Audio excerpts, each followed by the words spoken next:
Good morning, student. As you know that unit and measurement is already completed. Now we are going to solve various exercise which is asked in previous year competitive exams. इसके पहले वाले period में भी मैंने कराया था question. तो जब जितने भी क्वेश्चन चैप्टर 2 से रिलेटेड हैं जो कि प्रीवियस ईयर एग्ज़ाम्स में आए कॉम्पिटिटिव एग्ज़ाम्स में, चाहे JEE में चाहे नीट में, उसको हम सॉल्व कराएंगे। Chapter number 2 unit and measurement. Now we are moving towards the next question. Which two of the following 5 physical parameters have the same dimensions? It is AIPMT 2008. First one is energy density, second one is refractive index, third one is dielectric constant, and fourth one is Young's modulus, and fifth is magnetic field. Question हमारा ये है कि विच two of the following, इसमें से कौन सी दो physical quantity जिनका dimension formula क्या है, सेम है। फर्स्ट ऑप्शन हमारा दिया है आपका 2 and 4। 2 और 4 को पहले चेक कर लेते हैं। या तो अगर सबसे आसान तरीका है कि आप आराम से सबके डायमेंशन फार्मूला फाइंड आउट कर लो, फिर उसके बाद आपको इजीली पता चल जाएगा कि किसके किसके क्या है, बराबर है। या ऐसे भी कर सकते हो, या आप जो भी मेथड करना चाहो तो। लेकिन अगर सबसे आसान तरीका अगर एक एक का पेयर निकालने से अच्छा है आपका, तो अब देखो मुझे किन किन का निकालना होगा। 1 2 बार आया है, यानी 1 का निकालना है 2 बार। 5 अगर 5 का निकाल लें, 4 का निकाल लें, फिर उसके बाद आपका 2 है को भी 2 और 3, यानी कुल मिला के हमको सबका निकालना है 1 2 3 4 5। ओके, तो सीधी सी बात है, सिंपली हम चलते हैं आगे की तरफ, एक एक करके सबको कंपेयर करते चले जाते हैं। तो सबसे पहले एक एक का डायमेंशन फार्मूला। एनर्जी डेंसिटी क्या होता है आपका? एनर्जी डेंसिटी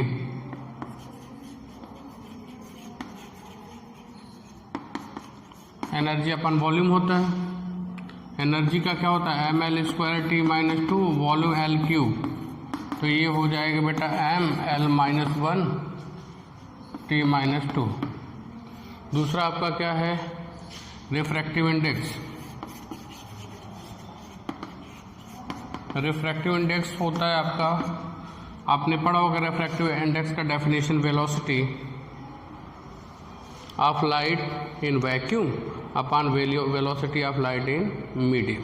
ये होता है आपका refractive index. Okay, velocity of light in vacuum upon होता है velocity of light in medium. ये मीडियम का रिफ्रैक्टिव इंडेक्स होता है। तो दोनों तरफ वेलोसिटी है बेटा, तो velocity cancel, it is dimensionless, यानी ये हो जाएगा। Okay, third one is dielectric constant. Constant की वैल्यू एप्सिलॉन के की वैल्यू होती है, ये होती है dielectric constant. Okay, epsilon upon epsilon naught. Epsilon की वैल्यू क्या होती है? इसको क्या बोलते हैं? Permittivity of any medium upon permittivity of vacuum. तो दोनों परमिटिविटी है, तो क्या हो जाएगा? यहाँ से एक ऑप्शन मिला, यानी दूसरे का और तीसरे का सेम है, लेकिन ऑप्शन में कहीं दूसरा तीसरा नहीं है। तो अभी और हम सर्च करेंगे। चौथा आपका क्या है? आपका यंग मॉडुलस।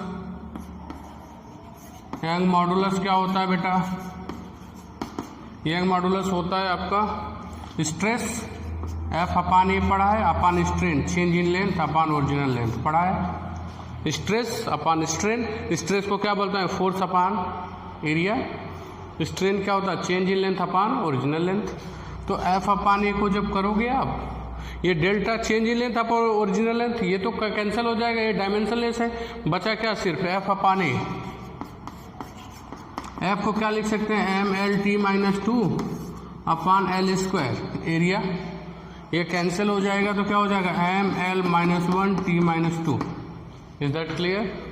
कौन सा ऑप्शन है आपका यंग मॉडुलस? चौथा।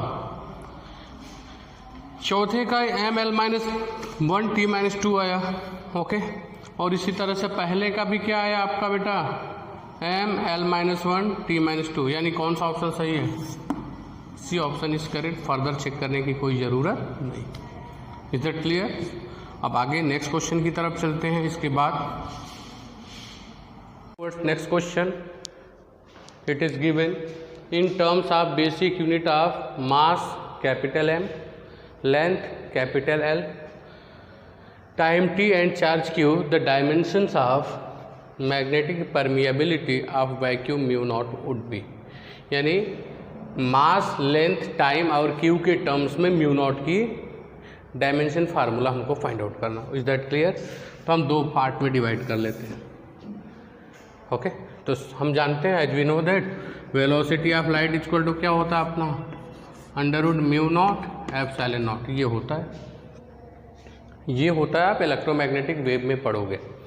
स्क्वायर कर दो, C square equal to 1 upon mu naught epsilon naught, 1 का स्क्वायर 1 ही होगा, यहाँ पे स्क्वायर करोगे तो ये क्या हो जाएगा, म्यू नॉट को इधर कर दो, सी स्क्वायर को इधर कर दो, तो म्यू नॉट इक्वल टू क्या हो जाएगा, 1 upon C square epsilon naught. Is that clear? 1 upon C square epsilon not.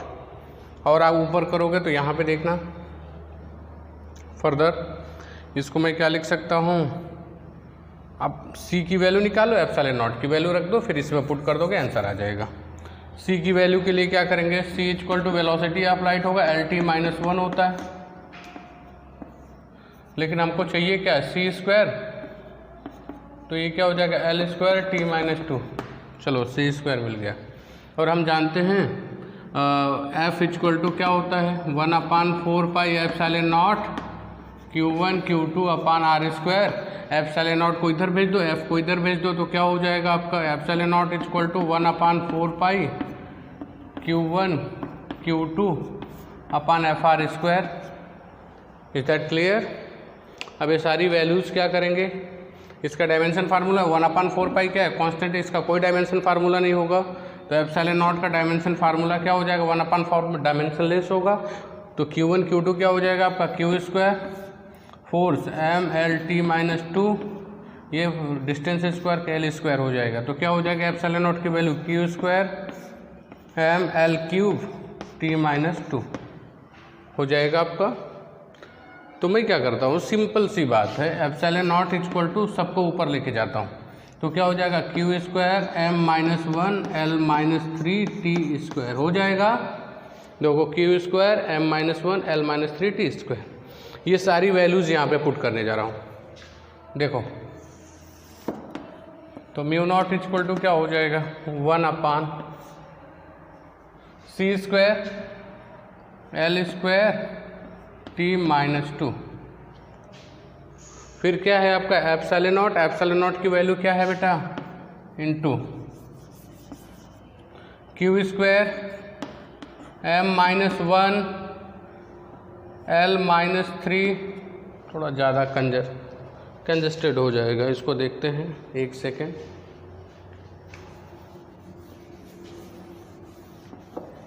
यहाँ तक क्लियर है ना आपका? Okay,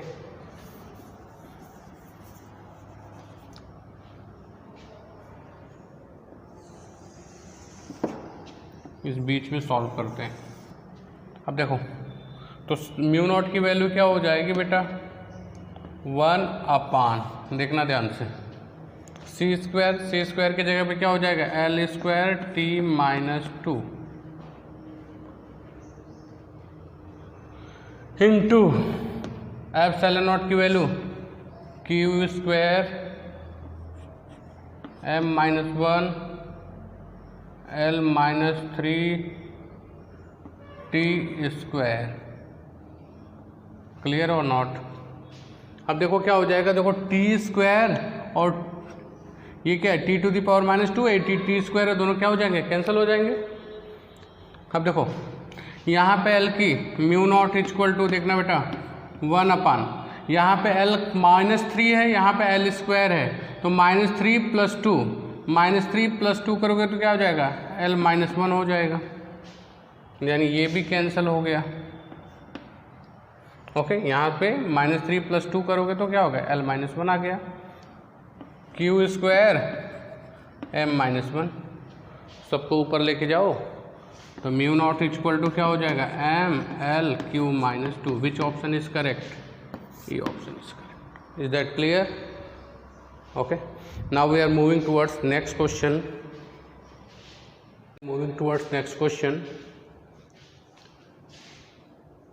If the dimension of critical velocity Vc of a liquid flowing through a tube are express n⁻x, n मतलब ईटा इसको बोलते हैं, e⁻x, ρ⁻y and r⁻z, where eta, rho and r are coefficient of viscosity, यानी इसको coefficient of viscosity बोलते हैं.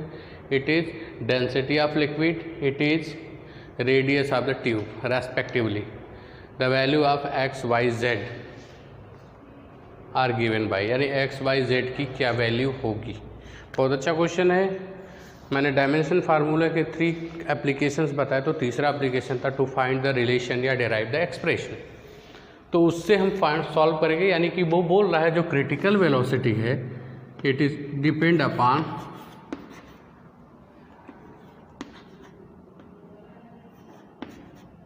इन तीनों पे डिपेंड करते हैं. तो हमको एक्स वाई जेड की वैल्यू चाहिए, तो कांस्टेंट हो जाएगा. वी सी इक्वल टू एक कांस्टेंट आ जाएगा. कांस्टेंट को लास्ट में कुछ नहीं लिखेंगे, हमको एक्स वाई एक्स. अब इसको लेफ्ट हैंड साइड और राइट साइड के डायमेंशन फार्मूला सबके लिखेंगे जैसा मैंने आपको बताया था. ये हो जाएगा LT-1, m कुछ नहीं तो m⁻0 हो जाएगा. कांस्टेंट का कुछ नहीं होता, लिखने की कोई ज़रूरत नहीं है. ये विस्कोसिटी का जो फार्मूला होता है यहाँ से निकलता है. इसको देखो एक बार मैं साइड में बता देता हूँ, बताना नहीं चाहिए अब, लेकिन आप याद कर लेना इसको.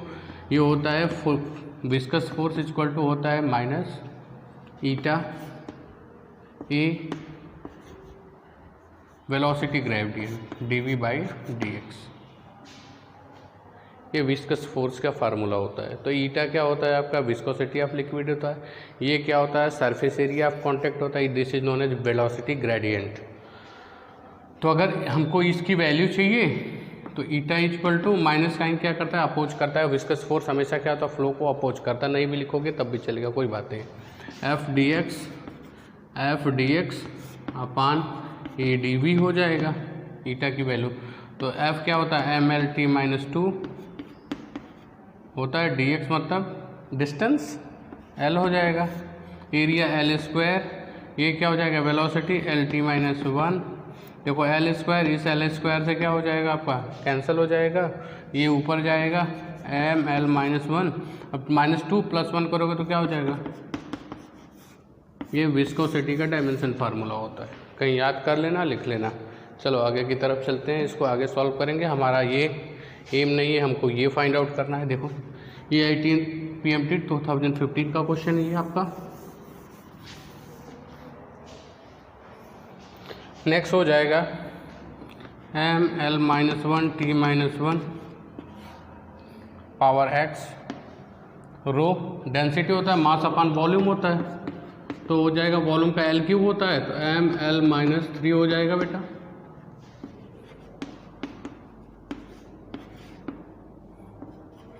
रेडियस है आपका, रेडियस ऑफ ट्यूब का मतलब L⁻Z हो जाएगा. सबको एक साथ ले लेंगे. अब देखो m⁻x L⁻−x T⁻−x, एक साथ पहले m⁻y L⁻−3y L⁻z. सबको एक साथ करोगे m पावर देखना बेटा x + y L⁻−x -3y + z. Is that clear? -x L⁻−x -3y plus z हो जाएगा बेटा।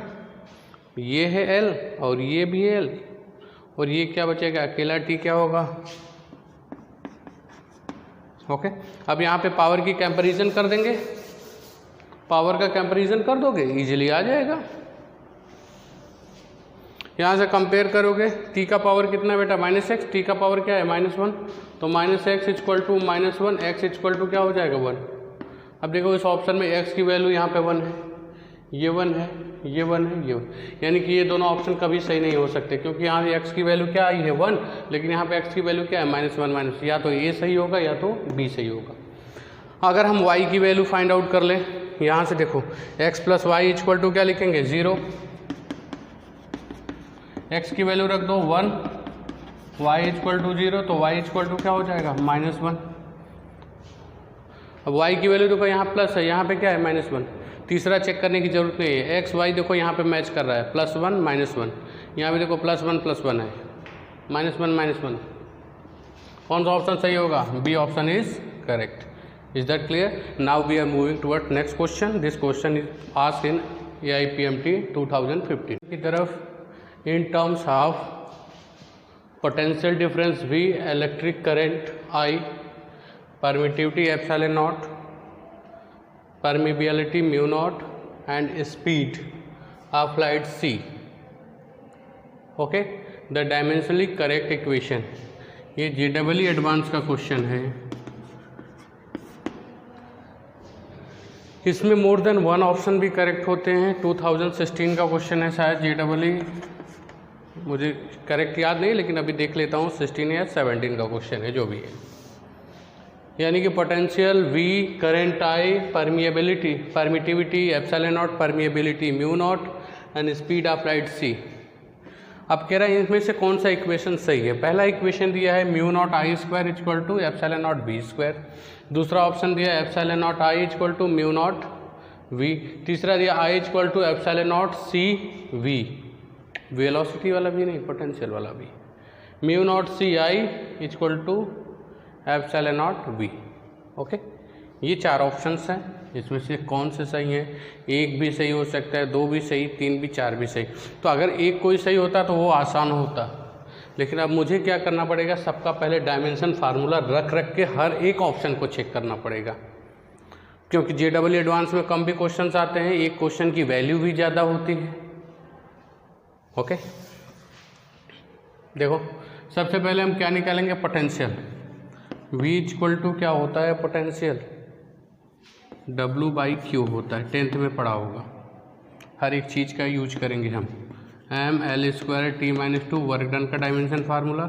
Q क्या होता है आपका, Q इक्वल टू IT ले लेते हैं, तो A into T, I Q equal to IT होता है, Q equal to I into T होता है, I को एम्पियर, T को टाइम। ये हो जाएगा बेटा mL², ओके, T-3 A-1 हो जाएगा, हमको W निकल गया। फिर मेरे को क्या चाहिए, करंट चाहिए। I इक्वल टू, करंट का क्या होता है, सिंपली एम्पियर होता है, बहुत आसान है।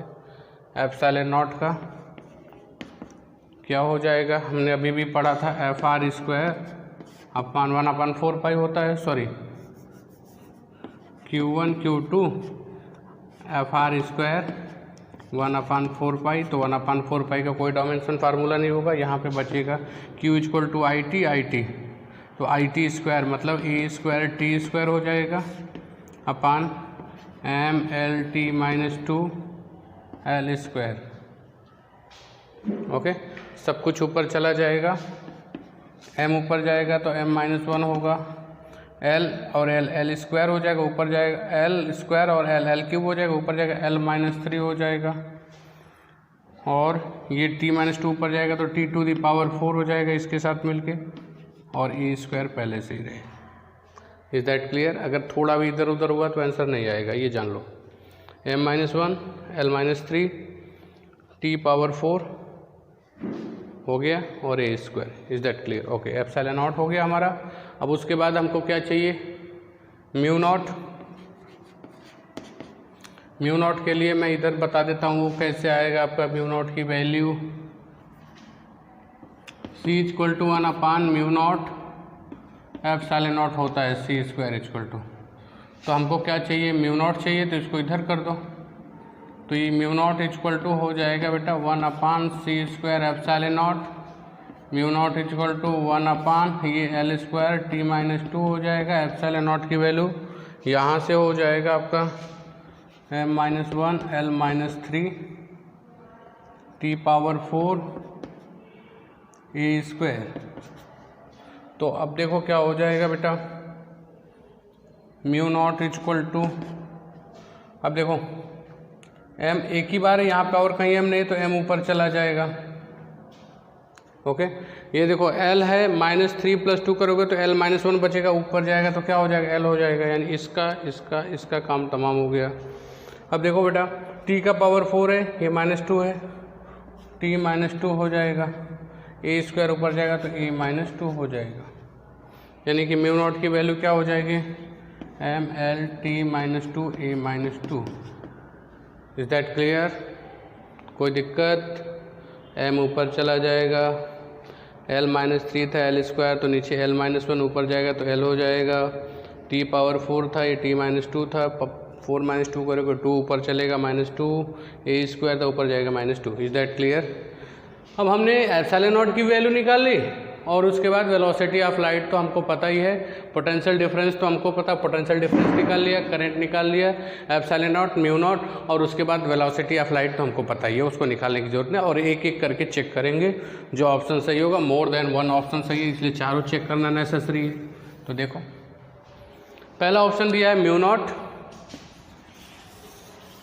पहला ऑप्शन दिया है आपका म्यू नॉट I स्क्वायर। तो म्यू नॉट की वैल्यू क्या है ML T-2 A-2 I square, I का मतलब क्या होता है, एम्पियर होता है, तो A स्क्वायर करोगे ये हो जाएगा ML T-2 हो जाएगा बेटा। अब देखो एप्सिलॉन नॉट V स्क्वायर करो, epsilon not V square, epsilon naught की वैल्यू कितनी है, ये मैंने किसको किया, ये वैल्यू किसकी आई, म्यू नॉट I स्क्वायर की वैल्यू आई। अब मेरे को क्या चाहिए, एप्सिलॉन नॉट V स्क्वायर। अगर ये दोनों बराबर होंगे तो पहला ऑप्शन सही हो जाएगा। तो एप्सिलॉन नॉट की वैल्यू कितनी है M-1 L-3 T⁴ A square V square, V square की वैल्यू ये हो जाएगा बेटा, इसमें मल्टीप्लाई करेंगे M स्क्वायर L⁴, यहाँ पे नीचे कर लेते हैं, M square L⁴ T-6 A-2। ये मल्टीप्लाई करना है, प्लस मत करना। तो अब देखो जब मल्टीप्लाई करोगे, इसमें इसका मल्टीप्लाई करोगे आप, तो -2 पावर है -1, तो बेस सेम होता है तो पावर माइनस हो जाएगी। तो एप्सिलॉन नॉट V स्क्वायर की वैल्यू क्या हो जाएगी 2 - 1, ये सिंपल M हो जाएगा। ये 4 - 3 L हो जाएगा। ये देखो 4 है -6 है तो क्या हो जाएगा, और A स्क्वायर है और ये दोनों क्या हो जाएंगे, कैंसिल हो जाएंगे, तो क्या हो जाएगा, यानी पहला ऑप्शन आपका क्या है, देखो मैंने वैल्यू निकाली mu naught I square ML T-2 epsilon not V square ML T-2, यानी कि ये ऑप्शन क्या होगा, करेक्ट होगा। अब बी ऑप्शन को चेक करते हैं, ऐसे बार बार चेक करेंगे। देखो अब बी ऑप्शन को चेक करते हैं, पहला ऑप्शन करेक्ट आ गया। बी ऑप्शन में चलते हैं बेटा, चौक भी खत्म हो गया। देखो बी ऑप्शन की तरफ, बी ऑप्शन में आपका क्या दिया है, epsilon not I। Epsilon naught की वैल्यू क्या है आपका, पहले निकाल लेते हैं। चलो एप्सिलॉन नॉट I का मतलब हो जाएगा, एप्सिलॉन नॉट की वैल्यू कितनी है M-1 L-3 T⁴ A square, और I क्या होता है आपका, एम्पियर इंटू A। तो सिंपल सी बात है, एप्सिलॉन नॉट I क्या हो जाएगा M-1 L-3 T⁴ A³ आ जाएगा। अब ये म्यू नॉट V को देख लेते हैं। अगर ये दोनों बराबर आ जाएंगे डायमेंशन तो बी ऑप्शन भी करेक्ट हो जाएगा। म्यू नॉट की वैल्यू कितनी हो जाएगी बेटा, ये दिया है आपका सॉरी म्यू नॉट की value M L T minus two A minus two हो जाएगा, देखो साफ साफ लिखा है। और उसके बाद v में मल्टीप्लाई करना, v की वैल्यू क्या है M L square T minus three A minus one. तो अभी क्या हो जाएगा बेटा, एम स्क्वायर हो जाएगा M M L L square L cube हो जाएगा, T minus two T minus five हो जाएगा, ए माइनस थ्री हो जाएगा। क्या ये सही है? दोनों बराबर है? नहीं बराबर। देखो M minus one L square, यानी बी ऑप्शन क्या होगा, सही नहीं होगा। ए तो सही है, बी ऑप्शन सही नहीं होगा। देखो ये दोनों वैल्यू क्या है, बराबर नहीं है। नेक्स्ट पे चलते हैं, सी को चेक करेंगे फिर डी को चेक करेंगे। देखो अब सी पे चलते हैं।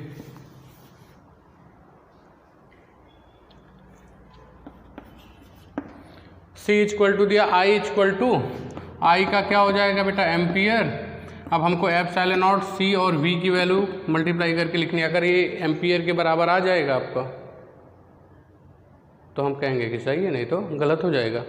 एप्सिलॉन नॉट की value M minus one L minus three T power four A square. Okay, epsilon naught हो गया, इनटू मल्टीप्लाई किसके साथ करना है बेटा, इसको सी वाले को सी के साथ L T minus one velocity. V क्या हो जाएगा, वी यहाँ से लिख देंगे, इनटू देखो इसके नीचे लिख रहा हूँ M L square T minus three. अब देखना m यहाँ पे है बेटा, m यहाँ पे है, तो ये m माइनस वन है और m प्लस वन है, ये कैंसिल हो गया। अब देखो यहाँ l की कितनी पावर है, देखना माइनस थ्री है, यहाँ पे देखो L square into L cube हो जाएगा। तो ये दोनों जो होंगे क्वांटिटी बेटा ये इस एल क्यूब के साथ कैंसिल हो जाएंगे। मेरी बात समझ में आ रही है? अब देखो क्या हो जाएगा आपका, यहाँ पे देखना t माइनस थ्री है, यहाँ अगर t to the power four है, एक क्या है t माइनस वन है, तो फोर माइनस वन करोगे कितना हो जाएगा टी क्यूब, इसके साथ कैंसिल हो जाएगा। अब ए स्क्वायर ए माइनस वन, तो क्या बचेगा, ए टू में से एक माइनस करोगे कितना हो जाएगा टू माइनस वन वन, यानी कि ये तीसरा ऑप्शन क्या है, बिल्कुल करेक्ट। Is that clear? आराम से करना, कोई दिक्कत नहीं। Last one is D option को भी चेक कर लेते हैं।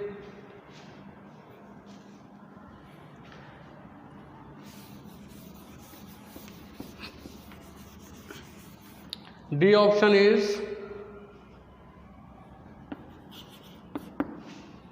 Mu naught C I epsilon naught V. अगर ऐसा बराबर आएगा तो चौथा ऑप्शन भी सही हो जाएगा। तो पहले म्यू नॉट की वैल्यू लिख लेंगे। म्यू नॉट की वैल्यू कितनी है, M L T minus one M L T minus two A minus two, और सी वेलोसिटी है तो L T minus one, I current है तो क्या हो जाएगा ए। पहले इसकी वैल्यू लेफ्ट हैंड की लिख लेते हैं फिर राइट, क्योंकि हमारे पास जगह नहीं है। तो क्या हो जाएगा आपका m, ये देखो l, तो पहले देखो m हो जाएगा, इसको लिख लिया। l क्या हो जाएगा बेटा, l स्क्वायर हो गया, ये दोनों भी हो गए। ये t की पावर माइनस टू है, t की पावर माइनस वन क्या हो जाएगा t minus three, A to the power minus two, ये कितना हो जाएगा a माइनस वन, यानी ये वैल्यू तो ये आ गई। अब एप्सिलॉन नॉट v की वैल्यू निकाल लेते हैं। अगर ऐसा ही आ जाता है तो डी ऑप्शन भी सही है। एप्सिलॉन नॉट की वैल्यू कितनी है, M minus one L minus three T power four A square है बेटा, और v की वैल्यू क्या है, ये है M L square T minus three A minus one. जब इसको करोगे तो देखो ये m माइनस वन है, ये दोनों क्या हो जाएंगे, कैंसिल हो जाए। देखो इसमें m है, इसमें m नहीं आएगा, यहाँ पे माइनस थ्री है प्लस टू है तो l माइनस वन हो जाएगा, ये भी ख़त्म हो गया। अरे l minus three L square तो माइनस वन हो गया। ये t to the power four है, माइनस थ्री है तो कितना बचेगा t।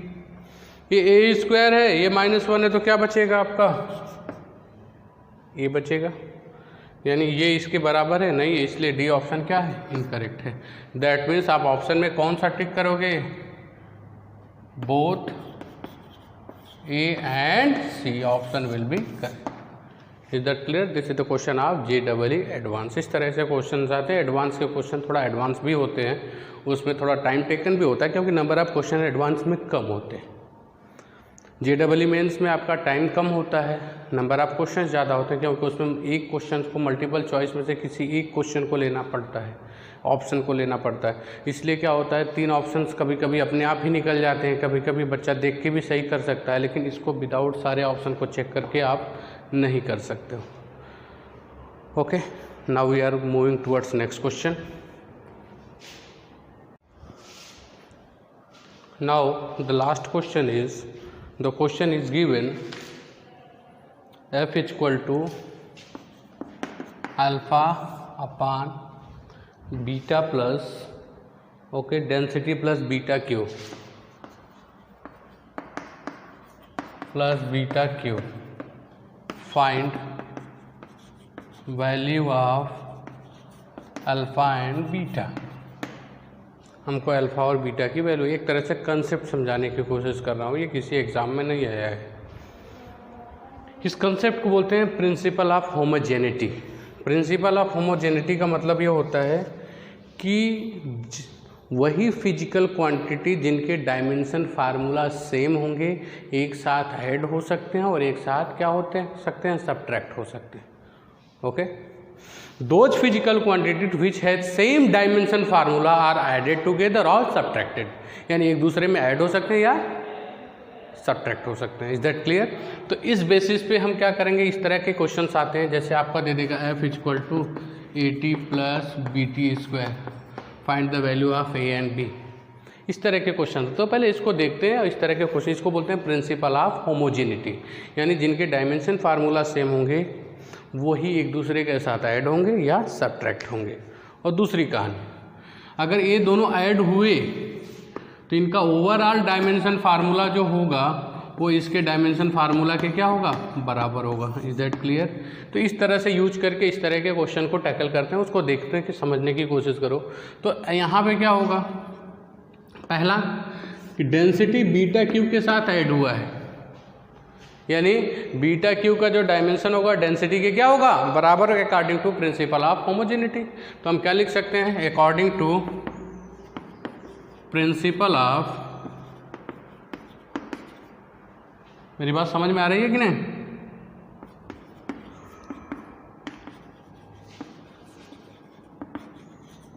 Principal of homogeneity, dimension formula of DF लिख देता हूँ शॉर्ट में, density equal to DF of beta cube. तो डेंसिटी क्या हो जाएगा, L क्यूब होता है। डेंसिटी क्या होता है बेटा, आप पढ़े हो, ml-3 होता है, अरे मास अपन वॉल्यूम। तो डेंसिटी इक्वल टू क्या हो जाएगा आपका, बीटा क्यूब। तो यहाँ से बीटा की वैल्यू कितनी हो जाएगी,